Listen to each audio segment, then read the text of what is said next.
Welcome to AskNet, a weekly video series where we talk about entrepreneurship, business, marketing, basically everything your business needs to get ahead. I'm Matt Morochek, joined by Matt Lowe. Join us today as we talk about video and how it can be your unfair advantage. For judging the success of your blog, do you think people give up too fast and stop blogging? Or do you think that blogging isn't for everybody? Well, everyone blogs, if it's for your business, everyone blogs in the notion they'll get more customers out of it, right? So they're immediately measuring the success of the blog based on how many new customers they get. And what happens is, like, they get really excited, the business owner or the marketer, and they write, maybe 5, 6, 7, 8 blogs in, and they get no customers. And then they give up.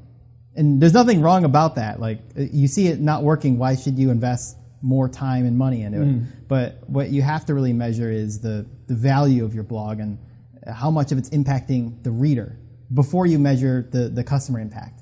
How do you measure value and impact? Well, I read from, I'm going to quote Content Machine. It's going to be comments, shares, and email or direct message replies. So we started blogging, from September to December, and I think we're doing like one article a week. Mm-hmm. And we weren't doing it with like quantity over quality. We were doing maybe 8 to 24 hours of research, editing, and then eventually publishing, and then going through our distribution channels. For a long time, it just didn't work.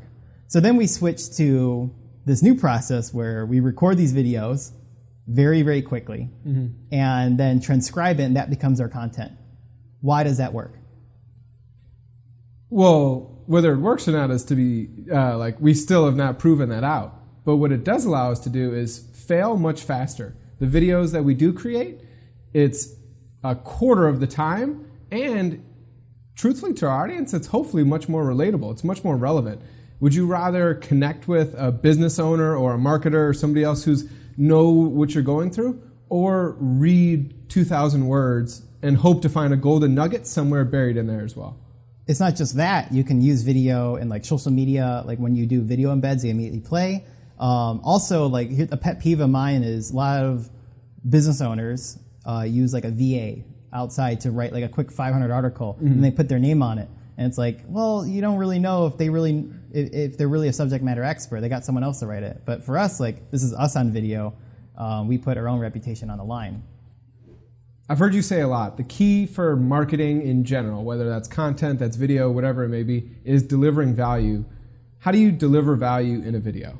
You have to tell a great story. You must connect the audience with a common pain point, and you must be very concise about it.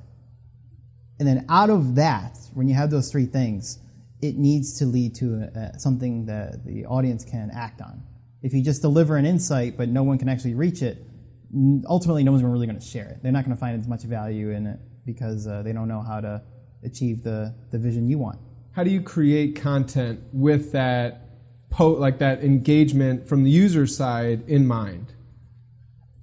The engagement part is a little tricky because if you put too much emphasis on action, it looks like you're trying to sell something. Like even if you're not like trying to make them buy a product, if you're saying like, please share this, please like this, like it's going to disincentivize the user or the person reading or watching your content. So you have to be placing your call to actions right after you're revealing your secrets or right at the end of the conclusion.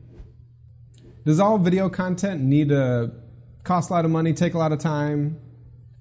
Hire an outside agency to do it? I think we proved that it doesn't have to cost a lot of money. Now, granted, you do have some insider connections, so we were able to sort of position things a little bit better than maybe what another business owner could do.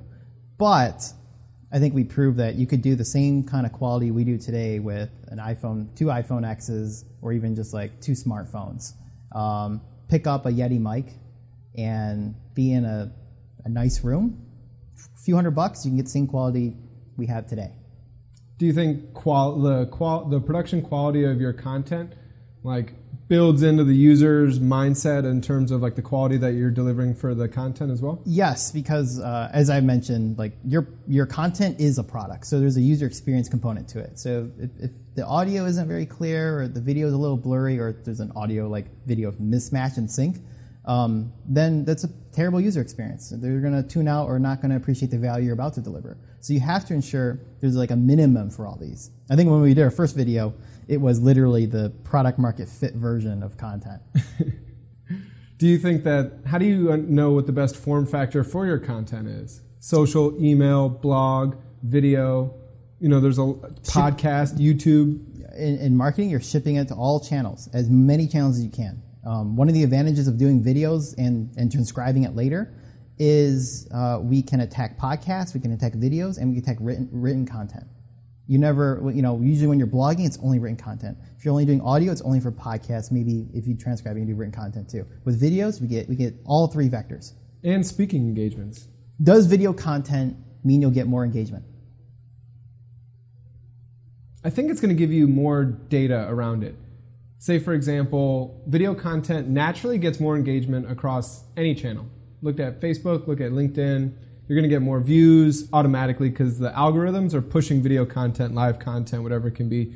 But the other hidden metric is how long people are watching and what parts they're watching for as well. For a lot of our content and long-form content in general past, say, 2, 3, 4 minutes, you can timestamp it, and then in your YouTube metrics, then people can click onto different areas, and then you, in return, can say, ooh, this one's hitting a high engagement.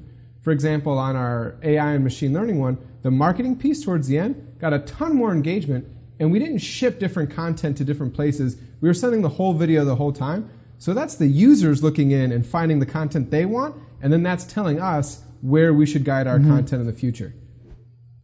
So say you want to create your own video content, you're confident to do it yourself, but you're not sure what to talk about. How do you figure that out? That's an interesting question. It's the same process you implement in blogging. Oftentimes, I have no idea what I'm going to write. So you sort of have to refine, we have a content, framework. So we know which topics our audience likes, so we brainstorm around those topics. I think if you're a person doing this for the first time, you sort of need to figure out what the high-level topics that your audience cares about and then formulate ideas from there. That's the first step. There's a lot of subsequent steps you can sort of Google on your own, but you have to start there, and everyone else diverges after that. Some people, for example, us, will mix and match these categories and then come up with a topic. But for others, they might say, we'll look at cold leads in sales, and then we'll refine it to say automation. And then they'll refine it to say automation with a SaaS product, right? That's one process. We don't do that, but that's one process that does work. Mm. Do you think it's good to go in scripted with 10 videos that you want to produce, or just do ad hoc one at a time? What's the right way to do it? I think they're all right, and I think that's what I mean where there's no wrong answer with creating an idea. When I hear storytelling, I kind of roll my eyes now. That's the most overused term, but it is important, right? You need a narrative or something, right? What is storytelling in video content? Well, first, I don't think it's overused. I think it's underappreciated. Immediately, the first thing that comes into mind when someone says create content is what value you're creating. I don't really think about the story. I actually most of the time I underestimate it, but you really can't because, again, you have to form a narrative to guide the audience to, A to B to C. So eventually they can see the value. If you're just going from A to C all the way to Z, they're going to forget what you're saying is important. They're going to be like, oh, this is what you're trying to sell me. They're just going to see the BS. Right, exactly. And it's not BS. The person in the video or the person writing the blog, it could, genuinely deliver great value, but they couldn't articulate it well. So it's perceived as BS then. So I have two customers who've asked me a little bit about live streaming, and they asked me because we have all these other videos, so they were asking if we were going to do it, and I'm saying we have a lot of interest in it, but we're still testing if video works in the first place. So I want to ask you: is live streaming good for businesses? Absolutely. I mean, think about the number one goal of any business, no matter what size, small business or anything larger than that, it's attention. And what are the algorithms of these social networks doing? They're naturally lifting live stream to the very top. So if you're looking to get attention and you're getting the number one of the yellow pages or Google ads or whatever it may be, they're pushing you to the top. Why not take advantage of it, right? What's one thing about producing video that you found to be much more easier than you expected or less intimidating now that you've gone through it many, many times with me in this other chair? I was surprised that we can actually figure out how to create value through this. I don't think we'll be able to always create the same level of value for each video, but I can say we have like a repeatable process that we can execute very, very quickly.